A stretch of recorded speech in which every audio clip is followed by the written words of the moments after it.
नमस्कार, मेरा नाम है लक्ष्य दवे। दिव्य मार्गदर्शन में आपका हार्दिक स्वागत है। बंधुओं, पिछले कई समय से हम पॉडकास्ट अपलोड नहीं कर पाए क्योंकि हम चतुर्मास की उपासना में व्यस्त थे, जिसके कारण नित्य जो पॉडकास्ट का समय था उस समय के अनुसार हम पॉडकास्ट अपलोड नहीं कर पाए। परंतु अब से हम प्रयत्न करेंगे कि नित्य समय अनुसार पॉडकास्ट अपलोड होता रहे। तो आइए बिना किसी देरी किए कथा का प्रारंभ करते हैं। पिछले पॉडकास्ट में हमने जाना कि धुंधुकारी प्रेत योनि में प्रवेश करने के बाद बहुत ही परेशान था। उसने अपने भाई गोकर्ण जी को कहा कि कृपया करके मुझे इस प्रेत योनि से बाहर करो। गोकर्ण जी ने सूर्य नारायण की प्रार्थना की और सूर्य नारायण को प्रसन्न करके उनके पास धुंधुकारी के मुक्ति के लिए याचना की। तब सूर्य देव ने कहा, हे गोकर्ण जी, आप श्रीमद् भागवत सप्ताह विधि के अनुसार कथा का आयोजन करें, जिससे धुंधुकारी की मुक्ति अवश्य होगी। सूर्य देव की आज्ञा के अनुसार गोकर्ण जी ने भव्येति भव्य श्रीमद् भागवत सप्ताह का आयोजन किया। सभी बड़े बड़े ऋषि मुनियों को, देवताओं को, आदि आदि गांव के सभी व्यक्तियों को निमंत्रण दिया और सभी बड़े ऋषि मुनियों ने गोकर्ण जी को प्रार्थना की कि आप ही वक्ता स्वरूप में श्रीमद् भागवत की कथा हमें श्रवण करवाए। सबकी प्रार्थनाओं को सुनकर गोकर्ण जी ने व्यासपीठ पर बैठने का निर्णय लिया और जब कथा का दिन आया, उस दिन सभी लोग, पागल व्यक्ति, पैर से टूटा हुआ व्यक्ति, लंगड़ा व्यक्ति, आंख से जिसे दिखाई नहीं दे रहा है, ऐसे सभी व्यक्ति भी वहां पधारे और अगणित महानुभाव, देवी देवता आदि सब वहां कथा में पधारे। इतनी भीड़ हो गई कि कई देवताओं को तो बैठने के लिए जगह भी मिली नहीं। गोकर्ण जी महाराज जैसे ही वहां पर व्यासपीठ पर बैठे तो वे देखने लगे कि वह प्रेत भी यहीं कहीं बैठा होगा और धुंधुकारी ऐसा प्रेत था कि अगर वायु भी अगर चल जाए तो वायु के माध्यम से बाहर निकल जाता था। इसीलिए धुंधुकारी ने क्या किया कि गोकर्ण जी के आगे एक 7 गांठों वाला बांस रखा हुआ था और उस बांस में मूल के भाग में छिद्र में जाकर धुंधुकारी बैठ गया और वहीं से कथा का श्रवण करने लगा। प्रथम दिन संध्या के समय जैसे ही कथा की समाप्ति हुई तो उस बांस में जहां पे मूल के जगह पर धुंधुकारी बैठा था उसकी प्रथम गांठ फट जाती है। दूसरे दिन जब कथा प्रारंभ होती है उस दिन भी कथा के बाद एक गांठ फट जाती है। तीसरे दिन भी यही चीज सेम होती है और इसी प्रकार से 7 दिन कथा के बाद एक गांठ फट जाती है। जैसे ही 7वां दिन आया और जैसे ही 7वें दिन कथा समाप्त हुई, 12 स्कंद सुनकर प्रेत धुंधुकारी उस 7वें घाट से भी जैसे ही एक धम से आवाज आया और उस गांठ में से जो पुरुष निकला उसका वर्णन कुछ इस प्रकार से है, बड़े ध्यान से सुनिएगा। दिव्य रूप धरो जातस तुलसीदामं मणाडित पीतवासाधन श्यामो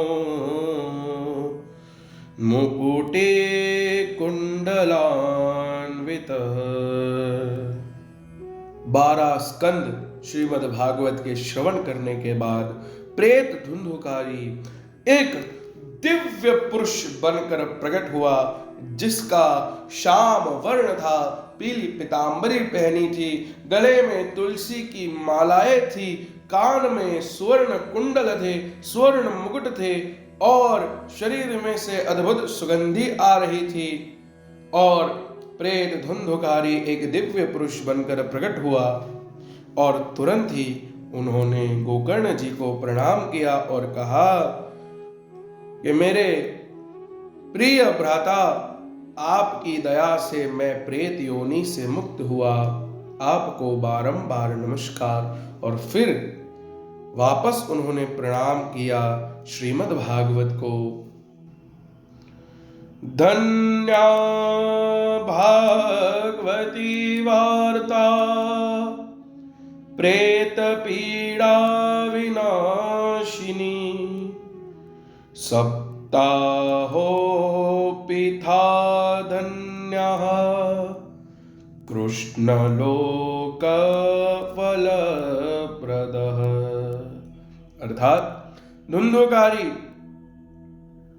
श्रीमद् भागवत को नमस्कार करते हैं और श्रीमद् भागवत को प्रार्थना करके कहते हैं, हे धन्य श्रीमद् भागवत महापुराण, आपके श्रवण मात्र से ही मैं प्रेत पीड़ा से मुक्त हुआ। और सप्ताह श्रवण को भी बड़ा धन्यवाद, क्योंकि इसी सप्ताह श्रवण से ही मुझे कृष्णलोक की, गोलोक की प्राप्ति हो रही है। इसीलिए श्रीमद् भागवत की कथा का श्रवण करने का महत्व इतना ज्यादा है।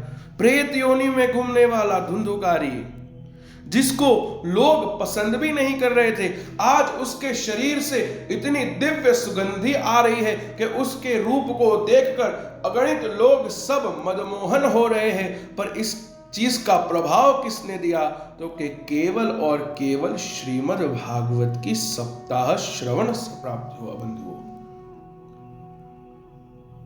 कदरूप को भी भगवान रूपवान बना देते हैं, ऐसी श्रीमद् भागवत में सामर्थ्य है। अज्ञान को भी ज्ञानी बना दिया, पापी को भी पुण्यवान बना दे, यही श्रीमद् भागवत है बंधुओं। तत्पश्चात भगवान के पार्षद विमान लेकर धुंधुकारी को भगवान के लोक ले जाने के लिए आए। तब उन पार्षदों को गोकर्ण महाराज जी ने प्रश्न किया। बड़े भाव से सुनिएगा ये प्रश्न बंधुओं। गोकर्ण उवाच अत्रेव बहवः सन्ति श्रोतारो मम निर्मलाः आनीतानि विमानानि न देशं युगपः कुतः। ये प्रथम प्रश्न किया और दूसरा प्रश्न क्या किया? तो के श्रवणं समभागेन सर्वेषां मिह दृश्यते फलभेदः कुतो जातः प्रदुवन्तु हरिप्रियः। अब इस दो प्रश्नों का अर्थ समझते हैं। गोकर्ण महाराज जी ने प्रथम प्रश्न किया, भगवान के प्रिय पार्षदों, यहां पर सभी ने बड़े ही शुद्ध भाव से कथा का श्रवण किया है, तो आप सबके लिए विमान लेकर क्यों नहीं आए? ये प्रथम प्रश्न है। और दूसरा प्रश्न क्या है? और हमने देखा है कि यहां पर विराजमान सभी श्रोताओं ने एक समान रूप से कथा का श्रवण किया है, फिर भी फल में इतना भेदभाव क्यों? कृपया करके इसका उत्तर दीजिए महाराज। अब इसका उत्तर भगवान के सेवकों ने किस प्रकार से दिया वह हम अगले पॉडकास्ट में जानेंगे। बंधुओं, आज हमने जाना कि श्रीमद् भागवत की सप्ताह श्रवण से पापी भी पवित्र बन जाता है और प्रेत भी दिव्य पुरुष बन जाता है। इसीलिए जीवन में एक बार सप्ताह श्रवण भाव से करना चाहिए। इसी के साथ मैं लक्ष्य दवे आप सबसे विदाई लेता हूँ। जय श्री कृष्ण।